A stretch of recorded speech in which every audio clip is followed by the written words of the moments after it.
tugeze hano kubw'imbabazi z'Imana. ugiriye imbabazi rero ndayishimiye. Uwiteka ni mwiza, agira neza, ni umwami w'amahoro, izina rye rihabwa icyubahiro, amavi yose napfukame mu izina. Yavuze ngo Imana itagomba gusangira icyubahiro n'undi muntu, kuko ndi Imana yihariye kandi ibyo nkora nta wundi wabishobora. Niyo mpamvu icyubahiro cyanjye ntagifasha nyine, kubera imirimo yanjye nta wundi wayishobora. Kuko nta wundi wayishobora rero nta wundi nakwemera ko dufatanya icyubahiro. Satani yari itukuje ashaka kugira ngo akimwake. Satani mu ijuru yashatse kwishyira hejuru ngo akimwake, hari ikimana iravuga ngo hari ibyo udashobora, n'ibyo ukora ni ibyo bigushoboza, imirimo yawe yose ni ibyo uguhereza imbaraga zo kuyikora. None ushaka kunyaga icyubahiro cyanjye ntabwo ndabikwemerera. Ubwo udashaka kwicisha bugufi, umenye ko ari njyewe ukubeshejeho, ntabwo ndakwemera kuba mu ijuru ryawe. Ako kanya Satani bamwirukaho, kuko nta wundi ukwiriye rero, akaba ari nta wundi ushoboye. Niyo mpamvu Imana icyubahiro cyayo yavuze ngo sinzagisangira n'undi. Ntabwo Imana icyubahiro cyayo igisangiye n'abaperezida, ntabwo icyubahiro cyayo igisangiye n'abaminisitiri, ntabwo icyubahiro cy'Imana gisangiye n'abapasitori, ntabwo icyubahiro cy'Imana gisangiye n'umugabo wawe, ntabwo icyubahiro cy'Imana gisangiye n'umudamu wawe, ntabwo icyubahiro cy'Imana gisangiye abana wabyaye. Naho waba warize amashuri ukameneka mu mutwe, ukaba ufite za diporome, za digwiri, ukaba ufite inyenyeri, ntabwo icyubahiro cy'Imana mu gisangiye. Icyubahiro cy'Imana ni icyayo yonyine. Reka mbaratire icyubahiro cy'Imana, icy'Imana igikwiriye. Imana icyubahiro ni icyayo. Ese muri kumwe ibyo ndi kuvuga? Icyubahiro ni icy'Imana yonyine. Reka mvuge icyubahiro cy'Imana, kubera icyubahiro cyayo kirahenda, iruta abaperezida, iruta abaminisitiri, n'abapasitori bose irabaruta, n'abigira bakomeye bose irabaruta, abize bakarangiza Imana irabaruta, abaryamanye za diporome Imana irabaruta. Reka nkubwire ngo icyubahiro ni icyayo. Izina ry'Imana yacu rihabwa icyubahiro. Batubwiye ngo turi imbere z'Imana, ngo mbese tubaye iki ko nta mvura yaguye? Impamvu mumeze gutyo ni iki? Ariko ndabaratira icyubahiro cy'Imana. Impamvu nawe umeze gutyo ni uko Imana ikigutekerezaho. Iba yakwibagiwe ntabwo uba ukiri aha ngaha, ariko icyubahiro cy'Imana kirahenda. Muze tuyiheshe icyubahiro. Twaje hano kuyihesha icyubahiro, ntabwo twaje hano gukina, ahubwo twaje kuyihesha icyubahiro. Izina ryayo rihimbazwe mu izina rya Yesu Kristo. Numva buri saha nayihesha icyubahiro, ibyo nakora nayihesha icyubahiro, mu myifatire yanjye nkayihesha icyubahiro, mu mvugo zanjye nkayihesha icyubahiro, iyo naje nkayihesha icyubahiro. Izina ry'Imana rihabwa icyubahiro mu izina rya Yesu Kristo. Mbere z'Imana ni heza, baririmbye imbere z'Imana ni heza. None wewe uri kubona atari heza? Tuhabonera amakiriro, abarwayi barakira, ibibazo bigashira, imbabazi zikaboneka. Mbere z'Imana ni heza. Imana ihabwa icyubahiro mu izina rya Yesu Kristo. Iyo umwana yicaranye n'umubyeyi akamenya ko nyina na se bicaye muri salo, ahoranaga ibyishimo, ahoraga yishimye. Mbona agasimbagurisa akajya mu cyumba, akaba avuyemo agiye mu kindi, akavamo akajya muri basement, akazamuka akajya mu mafika, akajya ahariho akazuba. Weho nyina na se mukabona umwana yishimye. Naho iyo ubonye wicaye muri salo, umwana nawe akicara hari akigunja, burya aba afite icyabuze. Umuntu nagera mu materaniro akigunga akifika ndani ya araba afite icyo abuze ari njyewe nakubwira ngo tabaza hakiri kare ingekuwa mimi nakwambia omboleza ubaze so icyo ukeneye ulize baba yako ikintu nyina na se bicara muri salo baba na mama ndeka ndani ya salon ise afite amafaranga yo kuba yagurira umwana asikurimu hari igihe umwana yigunja akeneye asikurimu nawe niba uri hano wigunja ukaba ukeneye asikurimu gira data ayiguhereza gira data ayiguhe nanga se niba ukeneye bombo bwira data ayiguhereza ariko we kwigunja kandi kwa data hari amafaranga mwami wacu ni umukire atunze byose ntacyo cyabuze afite amadorari weho gamba gusa ukeneye asikurimu isiko arirukanka yiza adashaka kukubabaza mana yacu nayo ntabwo ishaka kutubabaza niba wigunje hari icyo ukeneye ngaho yibwire ikiguhereza imana ihabwa icyubahiro mu izina rya Yesu Kristo nizere ko buri wese yenda gusaba icyo ashaka si wasaba icyo ukeneye wa data hariyo byose data afite byose nta n'icyo abuze sinzi impamvu bifata gutyo kandi data ni umukire ushaka wamusaba n'imodoka mbese umwana wawe agusabye imodoka ufite amafaranga wananirwa kuyigurira umwana wawe wibyara akagutungura kubyara ati data muteneye imodoka ufite amafaranga kuri konti bamubwira ngo mwana niba aricyo cyakubabaje vayo tugende kuri kampani mufatire imodoka namwe niba mukeneye amamodoka mubwire data yabaye mubwire data yabaye izina ry'Imana rihabwa icyubahiro mu izina rya Yesu Kristo data byose arabifite ni umubyeyi utwitaho ahora aduhetse aradusindagiza abakiri batoya akabagurira indezi za zindi zishyuhisha abana kugira ngo baticwa n'imbeho maze n'imigu ikabarya yabona n'izuba ryavuye akabagurira n'umwambaro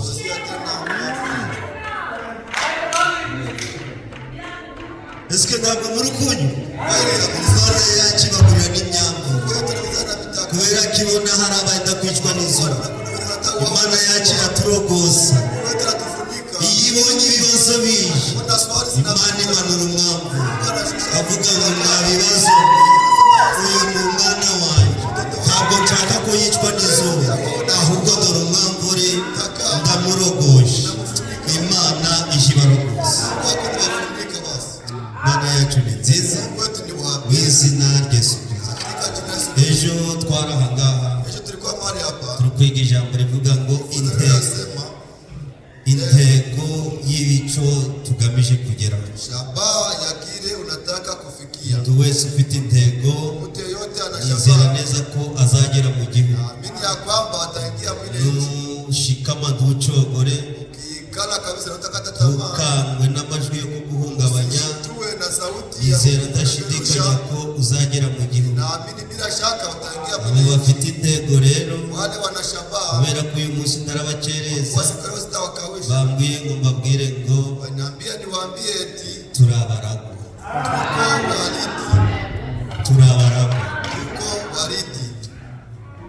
mwumve rero iryo jambo ukuntu riremeze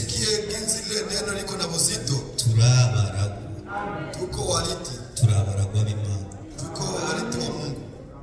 izina ry'Imana rihabwa icyubahiro mu izina rya Yesu Kristo iyo umuragwa akiri umwana mutoya ntabwo bamuhereza biriya bamuraze ahubwo babihereza ise nanga se abasigaye akaba aribo bamurera natwe turabaragwa kandi ngo iyo akiri mutoya ntabwo babimuhereza ahubwo agomeza kubana n'imbata ariko reka mbabwire ngo twe ntabwo tukiri imbata twari imbata mu minsi yashize ariko umwami w'amahoro aravuga Hamani ngo ntabwo nabyihangana anasema sisi reka nje kubatura baraba acha niende kuwakomboa wale watu bakureho imitwaro ibaremereye watoe mizigo inawalemea cyatumye ivuga iti abarushe n'abaremerewe nimuze wale ndabaruhura wanachoka abakiremejwe ibyaha byabo nimunansanye mwe gutinya muze ndabaruhura ukuje nitawapumzisha ntabwo tukiri imbata hatujingali watumwa twari imbata kera kwa watumwa zamani tugikorera za mana ziwacu pia zile miungu za zindi z'abasogokuru zile za maboko za zindi zo twavutsemo zile tulizaliwa muri ndani ya miryango twavutsemo zile jamaa twari tulizaliwa tukiri imbata turi ariko ijambo ry'Imana riravuze ngo ubwo tutakiri imbata Uwiteka Imana yohereje umwana wayo Mungu alituma mtoto wabyawe n'umugore araza aratubatura atukiza bya bindi byari bitubaza reka mubwire ngo winyegageze wumve ko utakiri imbata niwumva ko ukiri imbata usanga umwami arakuruhura izina ry'Imana rihabwa icyubahiro mu izina rya Yesu Kristo buri wese mutangarije ko atakiri imbata ahubwo umwami yaratubatuye aba batuwe n'umwami nimuce tumukorere izina ry'Imana rihabwa icyubahiro mu izina rya Yesu Kristo baratubatuye badukiza byinshi kandi iyo umuntu agukijije nawe uramushimira nagira ngo tujye twibuka ko Imana yatubatuye nitugera imbere zayo twibuke ubwo bubata twari turiho iyo migogoro yari turiho Imana yayidukijije natwe tujye turayishimira izina ryayo rihabwa icyubahiro mu izina rya Yesu Kristo ntabwo tukiri imbata z'ibyaha twari tubikora kera ariko Imana y'imbabazi Imana itabara yaraje iradutabara izina ryayo rihabwa icyubahiro mu izina rya Yesu Kristo Mana yacu ni nziza Mungu wetu ni mwema yadukoreye ibitandukanye n'iby'abandi alitutendea tofauti na vya wengine amaze kutubatura akisha kabisa tu uwo mwami amaze kutubatura akisha tukomboa niho yaturaze pale ndipo tupatia amaze kuturatura akisha tukomboa tutagifite za mana ziwacu zile miungu za ntabwo bari bagomba kuturaga tugifite bya bindi za kamere z'iki turiho ntabwo yararatura ya migenzereze yawe ikikuriho ntabwo bari bagomba kukuraga ariko ubwo wageze muri mesaje ukaba utakiri imbata Imana yaraturaze none icyo yaturaze ni igiki Imana yaturaze ijuru yatubwiye ko ijuru ari iryayo ngo nibwo murage baduhaye ariko yarariduhaye arituraze ariko ntabwo turarijamo impamvu iki tutararijamo nuko tutarashika ntabwo turagera ku kigero gishitse Imana ibonye tutaragera ku kigero itwohereza umubyeyi wo kugira ngo abe araturera aradukumakuma aratwigisha ubwenge kugira ngo tugere ku kigero gishitse tubashe kugera kuri wa murage baduhaye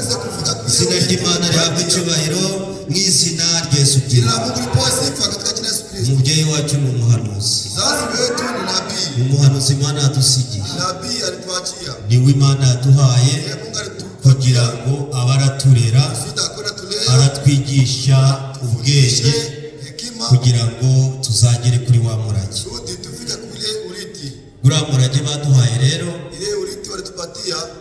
bawuduhaye turi benshi ntabwo bawumuhaye njyenyine ntabwo iryo juru bari turazi twese ariko dufitemo umugabane ese washobora kuburana umugabane wawe washobora kuburana umugabane wawe none nuburana igihe kitaragera kuri aho uzamba gusa nuburana umugabane wawe igihe kitageze kuri aho uzamba gusa manza wareba kukwiriye umugabane urebe utarawuzamba gusa nibawuguha kubera muri biriya baturaze dufitemo umugabane kandi uwo mugabane ni ngombwa tuwubona niyo mpamvu abandi babura n'agakondo yabo nagiraga ngo nawe nubona ko bikwiriye uburane umurage wawe. Unastahili usape kwa Ariko reka mbabwire umuhungu umwe waburanye umurage we. Acha nikwambie kijana mmoja Abyuka mu gitondo kare kare anaamka asubuhi ajya mapema kuri se aramubwira ngo data anamwambia eti baba nkeneye umugabane wawe. nataka sehemu yangu. Kubera umwana aba akwiriye kuburana umugabane, Mtoto anastahili aba kusamba ari ngombwa ngo aburane umugabane we. lazima asabe. Umwana ajya kuri se aburana umugabane. Anaenda kwa baba yake Isa abyumvishije yumva ko ari baba verite, yake akimsikia anasikia maze ise afata kubye, sasa baba anakamata kwa baba afata ku butunzi bwe, anakamata kwa utajiri ibyo wake afite byose. yote alikuwa navyo. Ntabwo ndabatinze, Sitawakawisha ariko ndi kubaganiza ngo lakini turabaragwa. eti tuko wariti.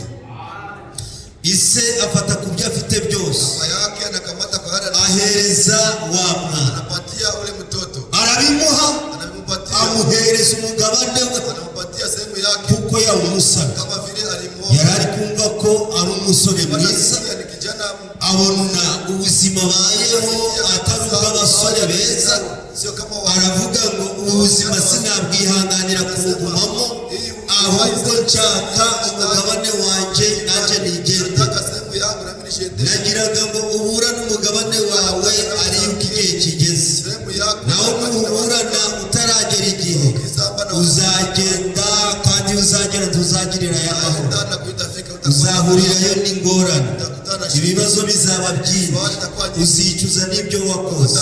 Umwana aburana umugabane we, mtoto ise arawumuhereza. baba yake anampatia Akimara kuwumuhereza, kupatia umwana yibwira ngo niko bizahora, agira ngo amafaranga gazahora, pesa agira ngo amatungo gazahora, agira ngo imyenda bamuhaye izahora, agira ngo byose ise amuhaye bizahora. Ariko reka nkubwire ngo siko bizahora, hari igihe bizahinduka, na wakati utabadilika ntabwo ariko bizahora. Iyo myifatire yawe siko bizahora, hari igihe bizahinduka. Imibereho yacu siko bizahora, hari igihe bizahinduka. Hari igihe tuzarara hano ariko twe kuhirirwa, hari igihe buzacya bwahindutse, hari igihe tuzahirwa ariko twe kuharara. Nagiraga ngo wigize ibitekerezo byawe hafi, wumve ko hari igihe bizahinduka. Imibereho yawe hari igihe bizahinduka. Mwabasaza mwe, igihe kizahinduka, ntabwo ari guca muzaguma, ntabwo muzagumya guheta umugongo. Hari igihe cyo bizahinduka. Reka nkubwire ngo kwa Aburahamu hari igihe byahindutse, kwa Sara birahinduka, nawe ndi kukubwira ngo hari igihe bizahinduka. Nagiraga ngo wumvire itegeko ry'Imana gusa, ejo bizahinduka. Uzahinduka witwa uwundi, ntabwo uzaba ukitwa Venute, wa wundi wowe batekereza mu masekuruza, ahubwo azaba yahindutse, azaba yabaye icyaremwe gisha. Izina ry'Imana rihabwa icyubahiro, n'izina rya Yesu Kristo. Ntabwo ariko bizahora, ntabwo tuzagumya mu y'iyi mibabaro, ntabwo tuzagumya guteseka, ntabwo tuzagumya kuba muri iyi si. Iyi si iratuzonze, ariko uko turabaragwa ntabwo ariko bizahora, ahubwo amasaha nagera bizahinduka. Umwami wacu nagera igihe, kuko akorera ku gihe, igihe bizahinduka. wakati ukakuja Izina ry'Imana yacu rihabwa icyubahiro, mu izina rya Yesu Kristo.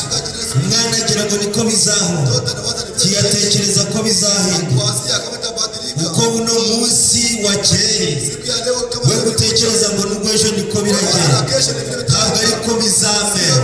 Uko uno munsi uri, siku ya leo ejo buzaca byahinduka. kucha vilibadilika. Uno munsi urababaye, uno munsi urarwaye, ufite amaganya, ufite agahinda, ariko ejo agahinda kazakira, ejo ako gahinda kazashira. Itaisha Umwami w'amahoro agiye kuza, uwadusezeranyije amahoro araje, agiye kudusesekazamo amahoro.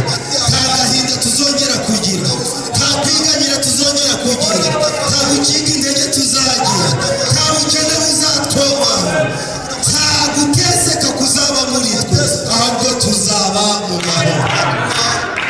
Mana cyabwa icyubahiro, mu izina rya Yesu Kristo. Bambwe mubabwire ko turabaragwa, be kugumya gucika intege, ahubwo ubwo umwami akorera ku gihe igihe kiratwegereje, amasaha arageze. Nta nubwo tugisigaje amasaha, ahubwo turi mu masegonda, kandi iyo ari amasegonda burya igihe kiba cyashize. Niyo mpamvu mbabwiye ngo nimukomere, mwe gucika intege, ntimucogore mu rugendo, ntimucike ku mategeko y'Imana, ahubwo mwizere Imana yonyine. Ibibaremerereye Imana igiye kubibaruhura, ntabwo ariko bizahora. Abademu bahora batwishima hejuru, ugasanga mu gitondo baguteze, ariko amasaha arageze. Tugiye kwigira iwacu muri bwa buragwa badusezeranye. Iyo niyo tugiye kwigira. Ntabwo tuzagumya muri ibi, ntabwo tuzagumya guteseka. Ibyo Satani yikozwa ndi kumubwira ngo amasaha yarageze. Ntabwo tuzagumya muri ibi mabanga, ntabwo tuzagumya kwiganyira, ntabwo tuzagumya guterana muri iri teraniro ririmo abantu bafite amaganya, ahubwo hari iteraniro tugiye kuzajyamo ririmo abishimye gusa. Uzabona wese ukabona yishimye, wagera kuri runaka ukabona arishimye. Byagenze gute? Uko byari biri ejo byahindutse. Izina ry'Imana rihabwa icyubahiro mu izina rya Yesu Kristo. Uwo mwana agira ngo niko bizahora, ntiyatekereza ko bizahinduka. Afata ibye aragenda, byose arabikukumbya aragenda. Ariko bari baravutse ari abahungu babiri, kandi umwana w'imfura si we wasabye umurage, ahubwo umuhererezi niwe wawusabye, kuko ari kubona ko ubuzima arimo atari bwiza. Nawe hari igihe uzagira ngo ubuzima bwo guterana bwa buri munsi bakubwira ngo utange n'amaturo n'icyacumi ukorere n'Imana, ukavuga ngo ubuzima sinzabwihanganira.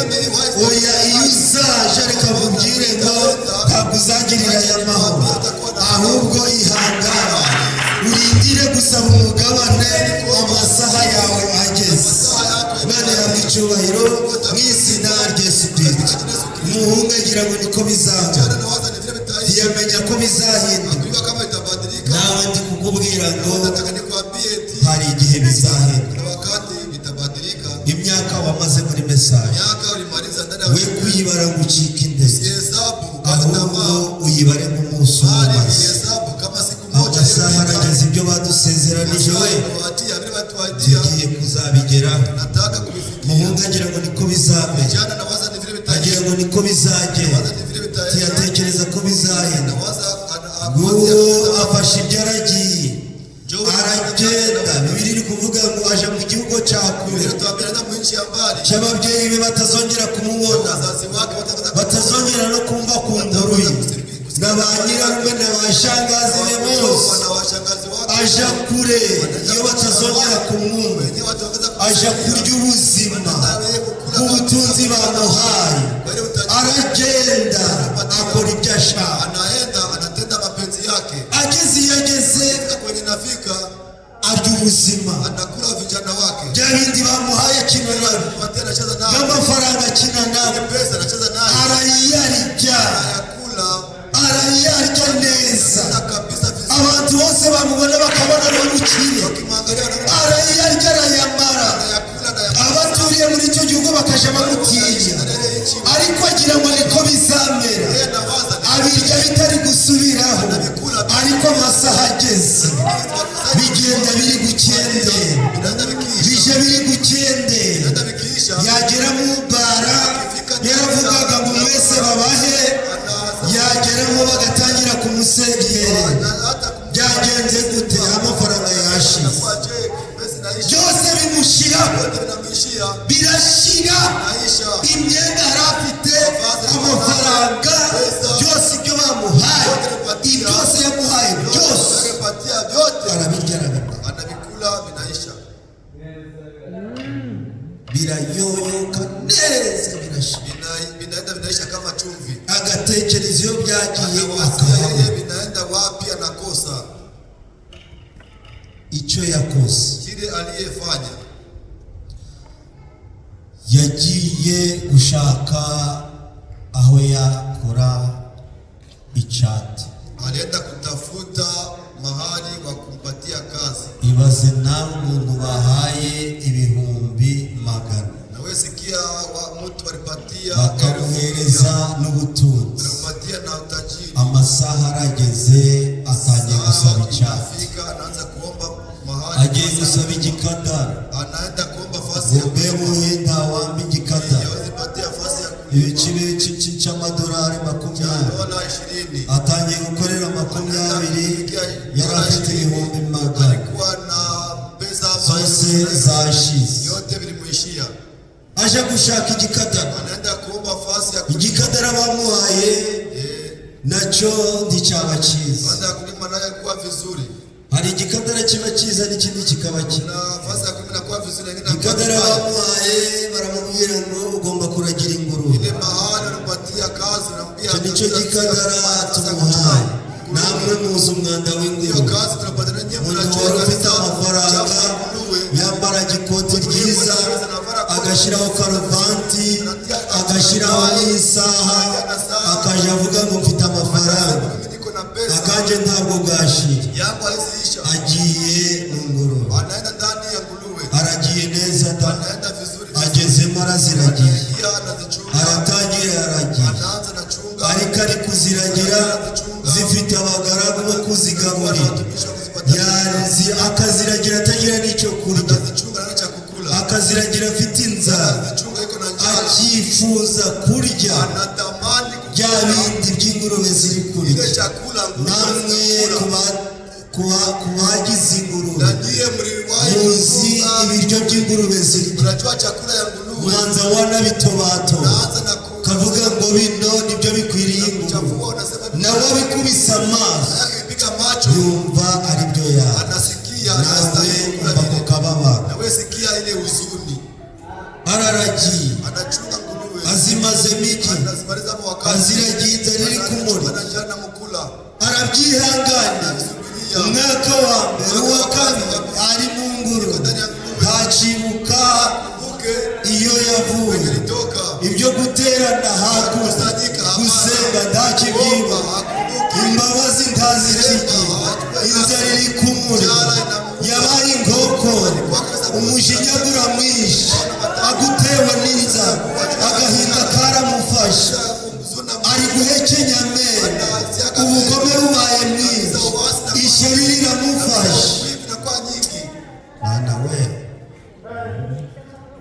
Mwana habwa icyubahiro Mungu apewe mu izina rya Yesu Kristo. Katika jina la Yesu Kristo. Yifuza gusangira n'ingurube, Anatamani kuchakula. yumva ko ibyo kurya by'ingurube biryoshye, Kusikia chakula ariko nabyo ntiyabibona navyo hakuvipata. kuko bifite abagaragu ingurube zifite abagaragu bari kuzigaburira, Wewe zinawatumisha kuzipaka. ariko akaziragira inzara iri kumuri, Chunga na njari na ameze nka wa muntu udaheruka mu materaniro. kama ule mtu Iyo ageze akahaburira amahoro, abademu bose iyo babaga bakaza bamusatira, ukabona yatangiye gutereka umutsatsi, anaanza kuvutia nywele.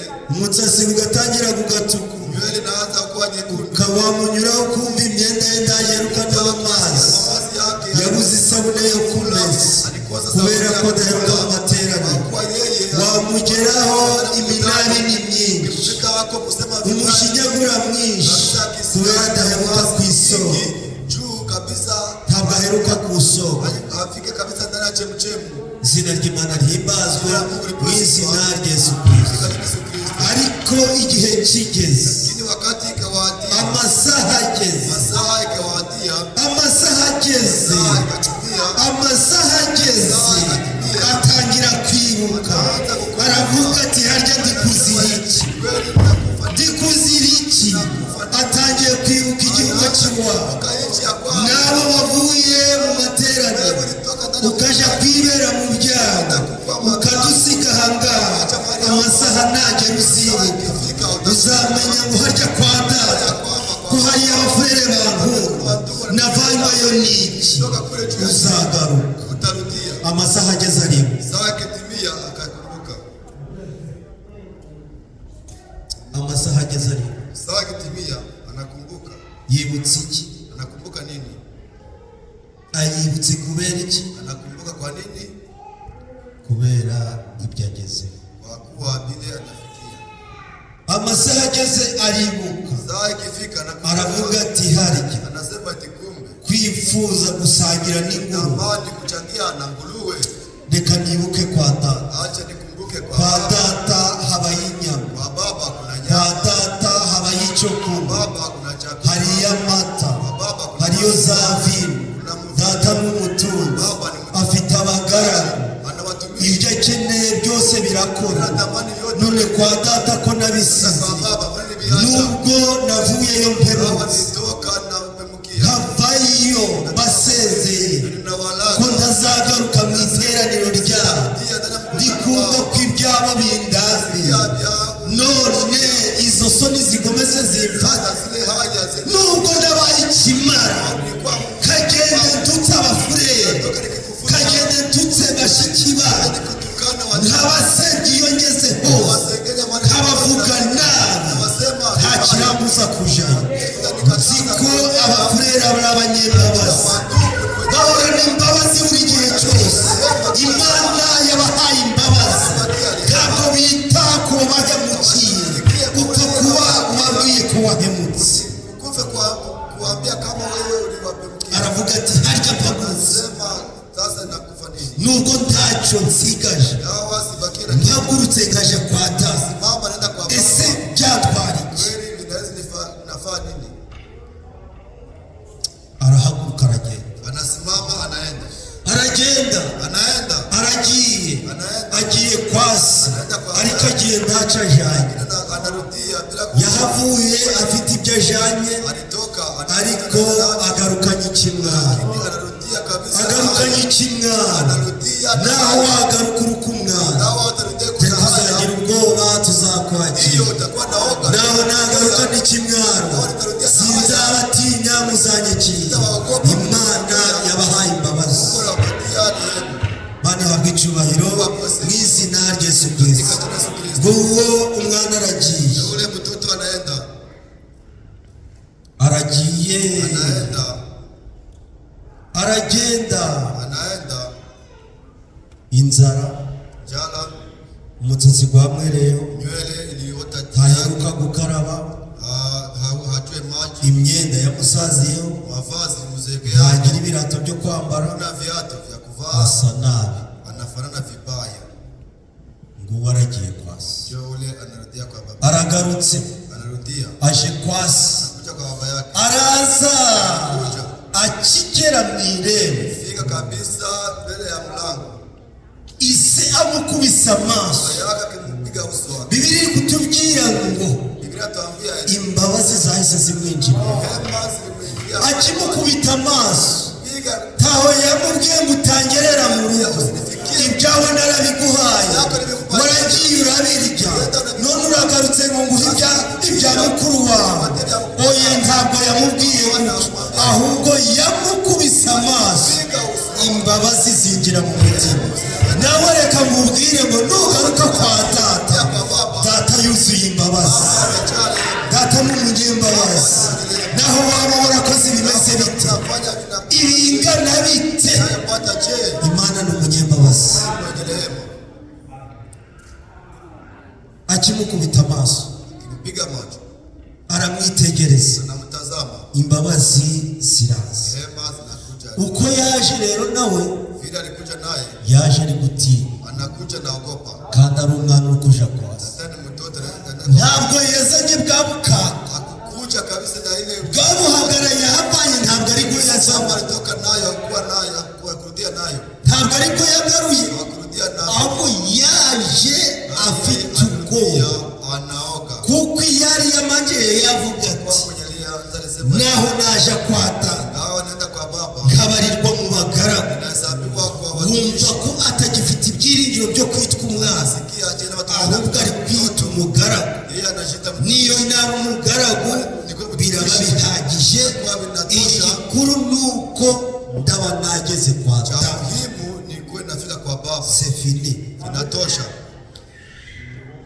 Mwana araza, Mtoto anakuja, aza ari guhengeza anakuja na kugira ngo arebe niba sahari, anaangalia kama baba yake aza ari gukuba ibirenge anakuja kabisa na buhoro kuendesha buhoro. miguu pole pole.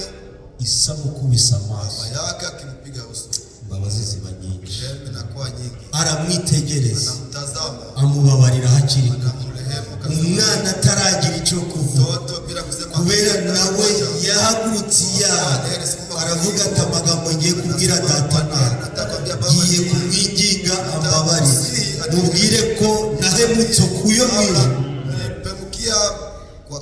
mpemuka no mu maso ye, nta nubwo bikingundiye kwitwa umwana wawe, ahubwo nshaka ngo mbe n'umugaragu. Ariko atarabivuga ise aramubabarira. Nagiraga ngo mwene se ataravuga uje utanga imbabazi yakira, mwene se atarahogora uje umureba gusa umenye ko ari umwana w'umuryango, naho yaba yaguhemukiye uje umubwira ngo nakubabariye hakiri, atari yatekereza kukwegera abakozi uje uramubwira ngo je narakubabariye. Mana yakucyubahiro mu izina rya Yesu Kristo. Ise amubonye arirukanka aja kumuhora, aramubwira ngo karibu umwana wawe, wari warazimiye narakubonye, twari twarahangayitse, waragiye iyo tutazi, uja mu madini uravuga ngo amateraniro yacarakurambiye, uravuga ngo ibyacu birakunaniye, ntabwo washobora gutereka umusatsi, ntabwo washobora kuba nk'abafurere, ibyacu bivamo uragenda, none ubwo wisuzumye ukagaruka. Ni karibu tuguhaye ikaze mu rugo, ni karibu wo kwita ku makosa wakoze. Imana yaduhaye imbabazi, baramubabarira, mwana yinjira mu rugo, icyose yakoze kubera ko yari muzi, ariko muzi uwavuye muri mesaje yagarutse. Ijuru rikoresha umunsi mukuru kuko iyo yagiye ataguyeyo. Ise nawe icyo yakoze yahise ahamagara abagara, arabagira ngo mugende mu mashyi muzane y'ikimasa dukoresha umunsi mukuru, kuko uwacu wo twari twarabuze, uyu mwana yari naramuhebye, ntabwo nari ikimutekereza, mu muryango twaramubuze, ba nyirakuru baramubuze, ba shangazi be baramubuze, ba se babo baramubuze, none tugize amahirwe aragarutse. Nimuze tumukorere umunsi mukuru. Ibye yarabiriye, yarabijanye, arabimaze. Ise ntabwo abyitayeho, none ahubwo bagiye kumukorera n'umunsi mukuru. Namwe mubyumve, mwumve uwo mubyeyi, mwumve uwo mubyeyi kweli, twamuringaniza nande, twamuringaniza n'Imana yacu. Burya Imana yacu nayo ni kwikora, Imana yacu ni umubyeyi, ntabwo iba yitaye ku mafuti yawe, naho wakwizambaguza. Igikuru ni ukwicuza, ukamenya ko ibyo wakoze atari byiza. Iyo Imana yamaze kukureba mu mutima ko wafashe umugambi, nayo ntabwo iba yitaye ku mafuti yawe, ahubwo irakubabarira. Abagaragu baragiye, barazanye, barabaza, bashatse n'ibyo kunywa. Se arararika, abantu arabararika, ati yemwe nimuze mfite ikirori. Ariko icyo kirori bagiye gukora, mukuru we ntabwo ahari, mukuru we ntahari, yagiye. Igihe yaziye, akigera mu irembo atarahinguka, akifika pembeni ya mlango bila kuingia, nkuko wagira kwa dusabe, kama vile zifika kwa ndugu tusabe, tarakatiriwe bila kukata karibu na kwa yumva ibidari bari gucuranga, asikia kabisa zeze wana. Ise yari yavuze ngo ntabwo ndakora umunsi mukuru uciriritse, alisema tafanya basi, yagiye gushaka n'abamizisi, abazi gucuranga Ariko anatafuta watu kubw'ibyishimo by'umwana ugarutse. juu ya furaha mtoto yake. Ariko uzuye impundu agarutse muri mesaje, Wakati mtu anarudia ndani ya ujumbe mwewe mwaramuhebye kabisa, ariko akagarutse. Muzi ukuntu ijuru rirara ricuranga, ijuru riracuranga kubera yagarutse.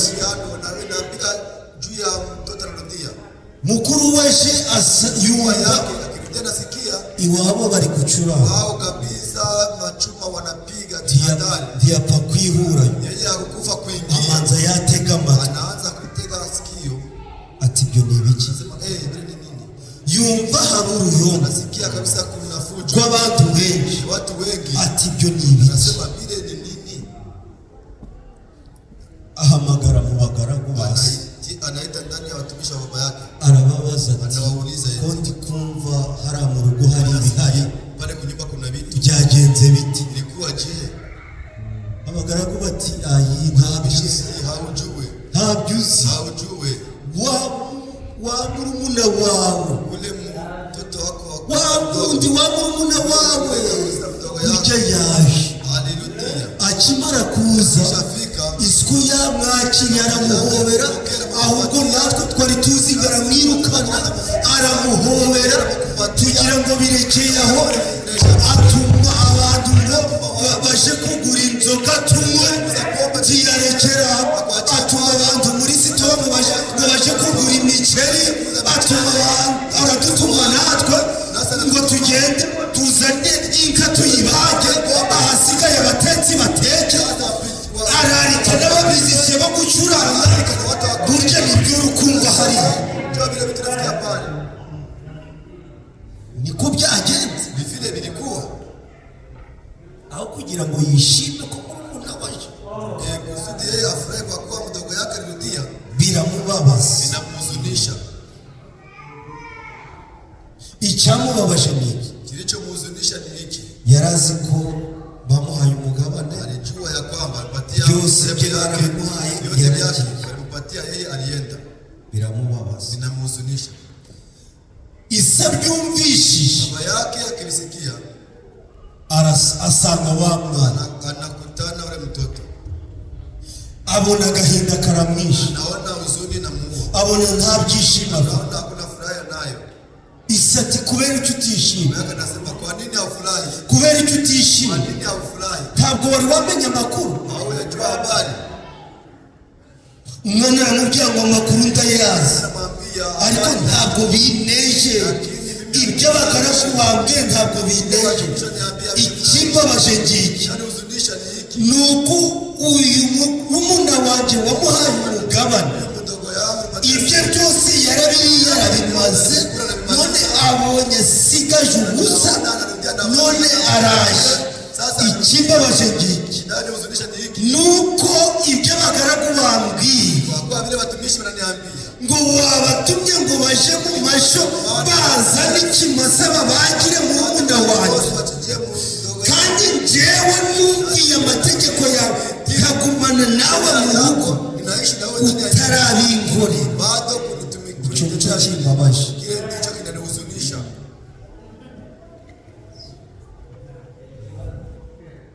Cyari kimubabaje, Sikia kile kilichomhuzunisha.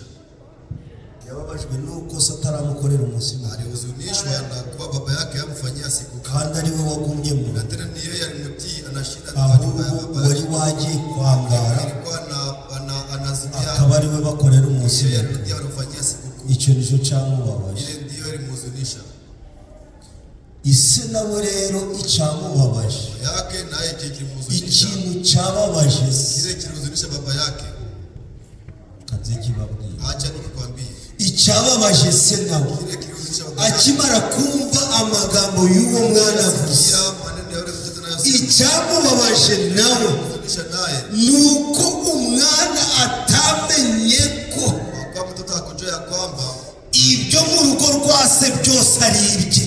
ya baba yake kama vyote ni vyake. Icyo nicyo cyababaje se, Kile ndicho kilimhuzunisha baba yake. ntabwo yababajwe n'ibyo umwana amubwiye, ahubwo yababajwe nuko umwana atamenye ko Kwa mtoto akujua ubutunzi bwa se bwose ari ubwe, kajira baba yake, ari amafaranga, ari amazu, ari ayo masho ari abagaragu bose byose yibagiwe ko ari ibye. Sahau kama ni vyake. Icyampa ntiwibagirwe ko ibyo kwa data byose ni ibyawe. Sahau kama ni ya baba vyote ni vyako. Niyo murage ngize mubabwire. Ndiyo urithi nataka nikwambie. Baturaze ijuru ariko dufiteyo umugabane, ariko uwo mugabane nushaka uje ugenda uraririmba ngo ni ibyanje byose. Ibiriyo byose ni ibyanje, byose ni ibyanje. Saramubwira ngo hari igihe wigeze kumbwira ngo nkubagire da. Hari igihe wigeze kumbwira ngo nkubagire kiriya kimasa nkayo. None ubabajwe nuko murumuna wawe wakagombye gufatanya nanjye n'abandi tukishyira. Ikimbabaje ni uko utazi ko ubutunzi bwanjye bwose ari ubwawe. Nanjye ndi kubabwira ngo ubutunzi bwa papa bwose ni ubwanjye, nawe nuba ari ubwawe kazi kawe. Nutamenya ko ari ubwawe uzasebanya. Nutamenya ko ubutunzi bwa papa bwose ari ubwawe uzasebanya n'abantu.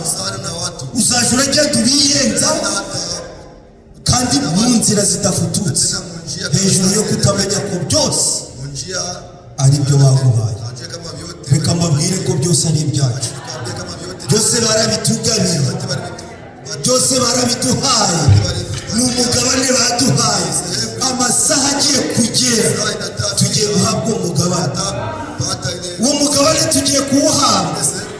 None yaravuze ngo mbarazishuru, mbarazishuru kuko n'abagize abana b'Imana, kuko n'abagize abanje mbarazijuru, kandi iryo juru mbarazi giye kubahamo n'imigabane. Icyampa ukaba ufitemo umugabane, icyampa ukamenya ko kwasi ufiteyo umugabane.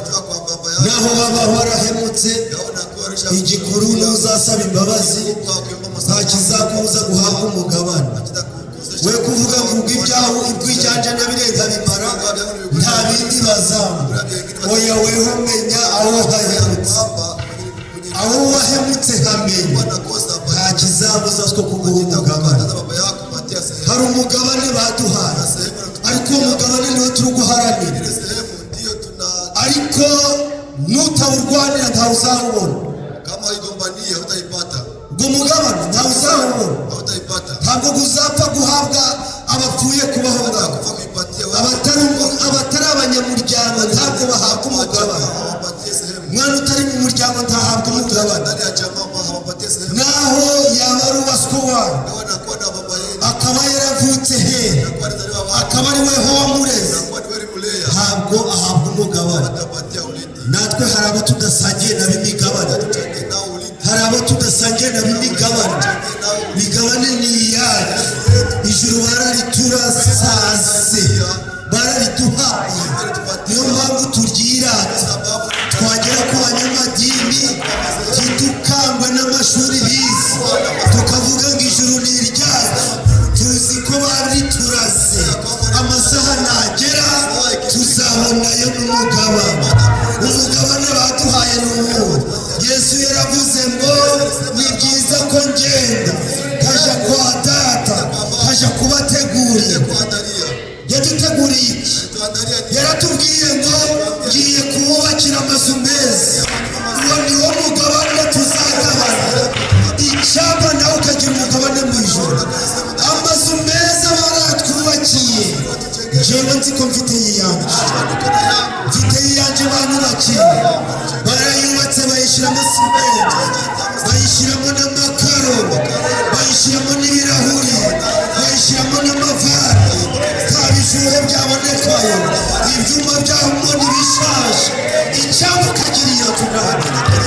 Inzu yo mu ijuru batwubakiye itandukanye n'iyahangana. Imana yarongera dusezeranya ngo nzabategurirayo na vino nziza. Iyo vino irateretswe, iri mu bibindi, iri guhora.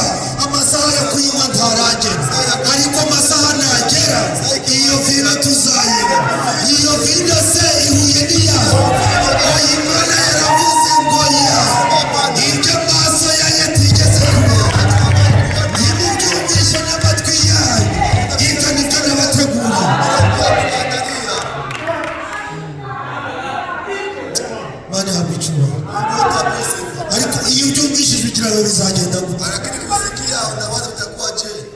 ugize ngo ni nk'iyinzu Bwana ni kama hii nyumba. iyi ntabwo ari guca Bwana si kama hivi. inzu Imana yadusezeranyije amazu Nyumba Mungu atuahidi. kubera kwizi ko buri muntu yifuza inzu nziza Anajua kama kila mtu anatamani nyumba nzuri. idusezeranya kuzanywayo vino nziza Anatuahidia kula kubera ko buri muntu yumva yanywa akaryoshe kwa kila mtu yote anataka kunywa utamu. buri muntu yumva yanywa akaryoshe Kila mtu anataka kunywa iyo nkubise umuseke muri kare gazonge kera amazi yabo irangumva n'ibiryoshe kugira ngo twumve niba twayikuruza ariko Imana yaturatiye vino kubera izi ko tuyikunda ariko iravuga ngo anasema yeye ibyo amaso yanyu atigeze kuba nimubyumvishe n'amatwi yanyu ibyo nibyo muzasanga iwabo ibyo ku Mana bitandukanye n'ibyaha Imana izi kubaka kurusha abanyamerika Imana izi gukama vino kurusha abanyamerika iyadukamiye nihabwa icyubahiro Imana ihabwa icyubahiro mu izina rya Yesu Kristo iravuga ngo ntabwo birekeyeho nabategurira n'ibibyibushye ibyo bibyibushye ni ibihe ntabwo ari za ngurube zo turya ntabwo bya bindi byo turya hano bibyibushye Imana yaturatiye ibibyibushye kubera ko izi ko tubikunda ariko yaravuze ngo ibyo bibyibushye byo muzaryayo ni ibyo amaso yanyu atigeze kureba kandi ngo mube mutarabyumvishijwe no mu matwi yanyu masikio yenu. Imana ihabwa icyubahiro Mungu ataposi. mu izina rya Yesu utakorera uwo mwami yaba ameze nutamukorera birakureba ariko njyewe mfite icyo ndi guharanira bya bindi Imana yaturatiye Turapia. nibyo ndi guharanira Kabisa na mimi ninatafutisha. buri muntu abigirira amatsiko Kila mtu yote akuwe na shauku yake. iravuga ngo ntabwo bigarukiye Sema itabiachie pale. nimugera mu ijuru Ukifika muzagendera no ku mihanda y'izahabu mbele na barabara ya dhahabu. Imana yaturatiye imihanda y'izahabu kubera ko buri muntu yumva yanyura ahantu heza Kila mtu yote anasikia buri muntu akanyura ahantu hasobanutse ariko Imana iravuga ngo izahabu z'iwanjye zitandukanye n'iz'iwanyu na kwenu. Amina. Amen. Imana ihabwa icyubahiro Mungu apewe sifa.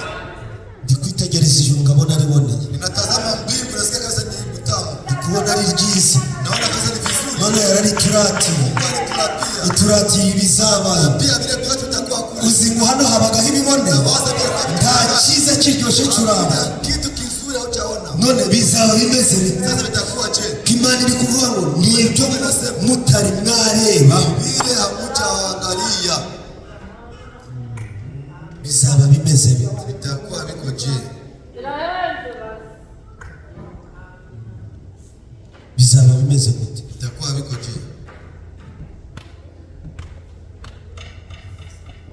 kandi Imana yaravuze ngo Tena Mungu alisema eti mu banesheje urugamba wale walishinda vita ntawe uzatanga abandi kubibona watatangulia wengine kuviangalia. ntawe uzatanga abandi kubibona Watatangulia wengine. niyo mpamvu ba Pawulo bagiye Ndio maana Wapaulo ba Petero baragiye wanaenda ba Mose baragiye ba Dawudi baragiye Daudi walipita bagiye kudutegereza walienda kutungojea. ibyo badusezeranyije ntabwo barabibona Ile walituahidia hawaja baradutegereje wanatungojea. Imana yaravuze ngo nzabibahera kimwe mwese Niliwapatia ni uko mmoja umugeni wanjye ari umwe bibi harusi wangu ni nimara mmoja. kumwambika Kisha kufika reka mbabwire bati Imana yadushoneye n'urushuri Mungu alitushonea kabisa na vazi. nase muzi ngo ni za ncungi z'abo bakobwa bacu bari kwambaza Zile vazi ni kabisa. urushungi rwo mutari mwarebesha n'amaso yanyu Vazi hamujaangalia na macho yenu. nase ntabwo wagira amatsiko ko kuzarubona Huwezi kuwa hora na shauku ya kuiona na wewe.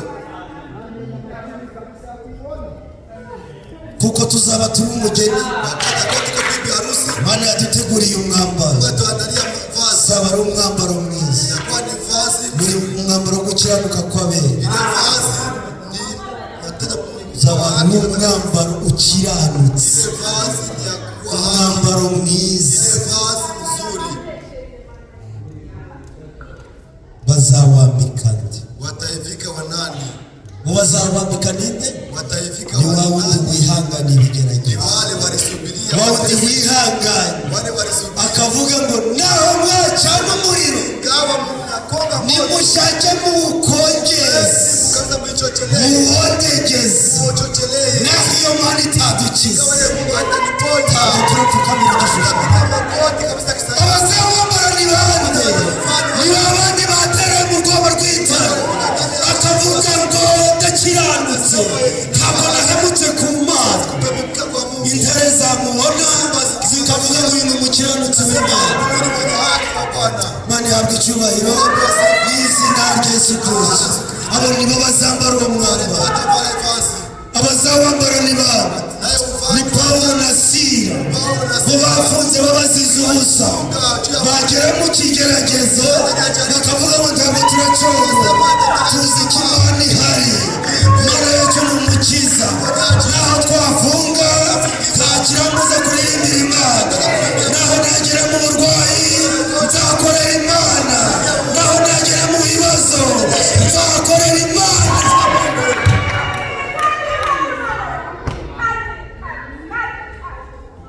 bageze mu prison wakifika ndani ya jela ntabwo bagiriyemo agahinda wakuwa na huzuni ndani ntabwo bacitse intege wakukata tamaa kandi bafunzwe n'iminyururu bari barabafunze amaboko n'amaguru kabisa mikono na miguu baravuga bati rero sema eti ubwo baduhoye kuvuga Imana ingawa narinda bashima iyo bafunga n'umunwa wanjye ariko ubwo waretse umunwa wanjye mbese we wanyibutsa kanga korasi nyibutsa ya korasi kandi uza ni korasi iratuma twaje mu murongo twaririmba batema bagahunga maze n'iyi minyururu igacika maze tugahesha Imana yacu icyubahiro maze batangiye kuririmba bararirimba Pawulo na Sila bararirimba baravuga ngo Imana ni Imana y'igitare Imana yacu irasubiza Imana yacu ni umujyanama Imana yacu igira neza irenganura abarengana ibabarira abanyabyaha ikiza abo barenganyije ubwo tugeze muri aka kaga reka twirimbire baratangira bararirimba bashimira Imana yabo batitaye ku minyururu batitaye ku karengane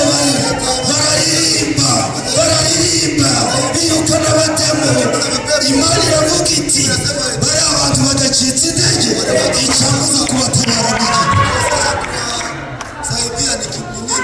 Imana irazi uko Pawulo ari kuririmba akumva ya minyururu iri gukira uko Sila ari kuririmba akumva ya minyururu iri gukira bageze aho babonye icitse noneho baririmbira Imana bacitse nabo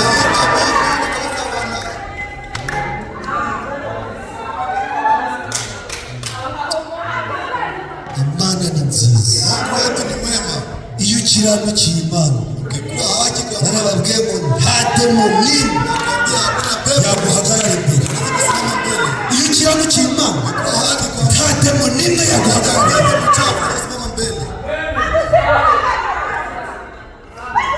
abademu barazi narababwiye ngo uje urahangana nawe bahagaze aho fasari babwire ngo mwabademu stop nimurengaho murambona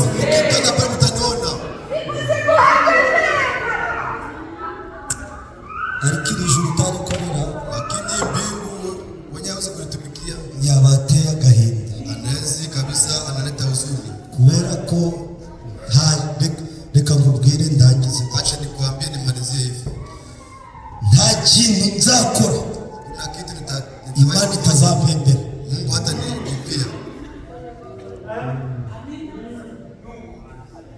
niba wari uzi ngo urakora ugakorera ubusa ntabwo ukorera ubusa Imana yaravuze ngo n'agacupa k'amazi uhembuje umuntu nakiza akaguhembera niba mpagaze hano ndi gukora Imana izampemba ari nta bihembo ntabwo nazahangaha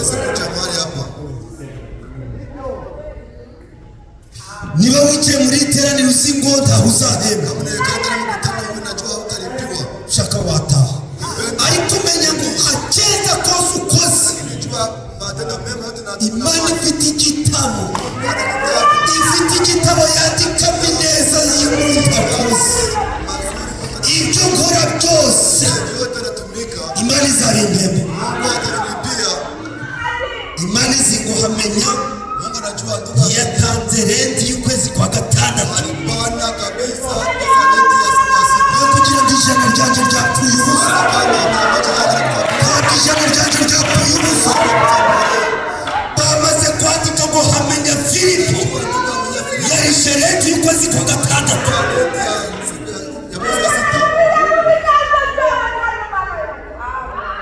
nibutanga kuyatanga uzi ngo abayatanze bahombye reka mubwire ngo ntabwo twahombye tuzabiburana imirimo myiza twakoze Imana izayiduhembera nicyo cyatumye umukobwa atahita igihe yapfuye baravuga ngo ntabwo twakoze imirimo myiza akoraga izakora kabohereza abana bacu twaba uzakora iyo mirimo nini ntabwo dushaka ko utabitagenda dushaka ko azuka kubera iki imirimo yakoze kakenda yakuboheye kakenda yakuboheye na kakenda yakuboheye na kakenda yakuboheye barabyibutse baravuze ngo ntabwo dushaka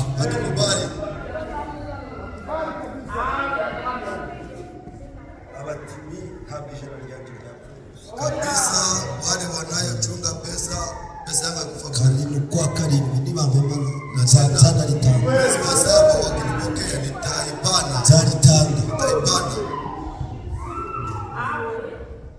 ntabwo ndi kwirata ndi kwirata nindi tanga ninjirire ngiye kukubabaza rero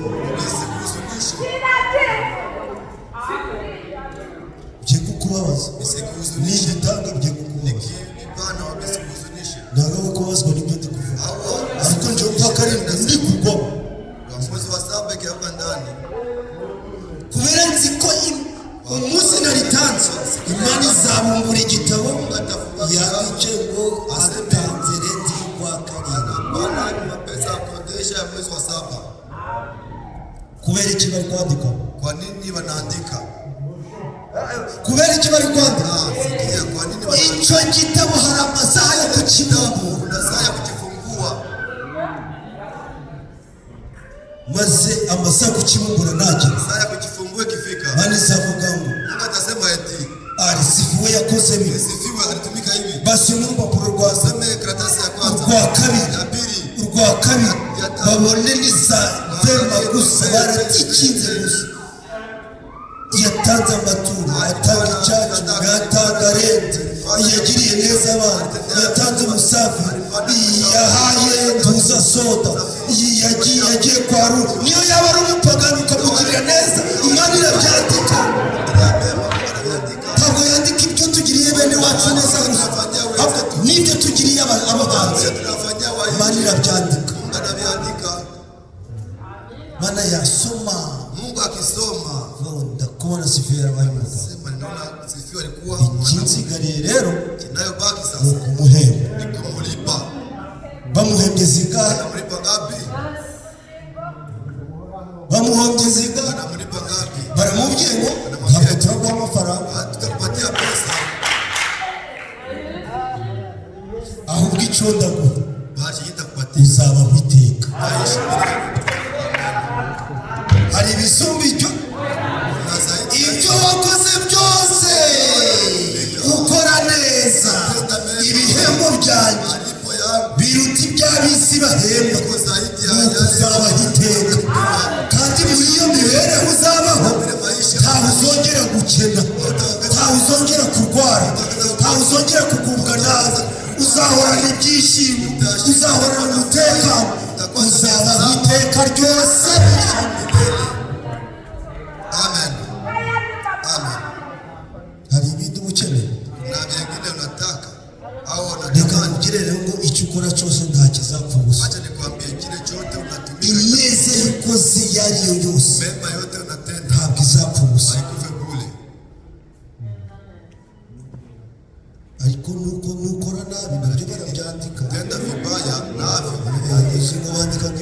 gusa baza barandika mema tu kubera iyo ni ukuvuga ngo iyo bagiye guhemba bakienda kulipa ntabwo baguhemba muri kampani utarakoze hawapokee mtu mwenye hakutumika buhina akora iminsi 5 akitumika ategeka gukora iminsi 3 anatumika barareba kuri za vema angalia kukaratasi bavuge ngo hategeka kwirizi wasema nawe yakwirizi naye anastahili ntabwo tuzahembwa kimwe nubwo twese twabonye amaharama dawa zote tulipata alama ni ukuvuga ngo mu ishuri lakini ndani ya shule hari abana batsinda na watoto watakayoshinda hari ababanzi imbere batsinze wanaanza mbele walishinda bakabura n'ibyo babakorera wanakosa na wakubwa kubera ko bitaye ku byo umwarimu ari kubabwira hariho n'abandi batsinda bari munsi y'ababana bisobanurwa ngo niyo watsinda nanjye ngatsinda nudakora nk'ibyo ndi gukora ntabwo bazatwambika imbete zikubatia kabisa pete vimoja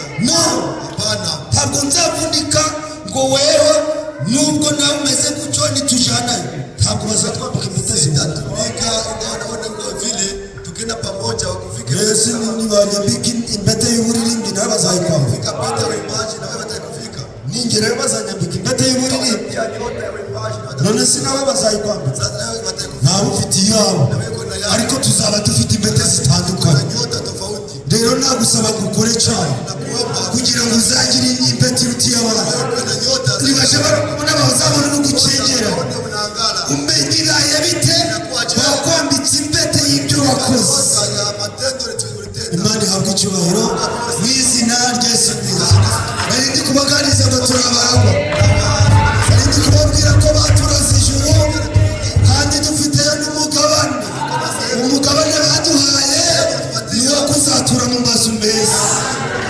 tukaryayo n'ibibyibushye tukanywayo za vino nziza tukagendera ku mihanda y'izahabu ibyo byose Imana yarabidusezeranyije abateranye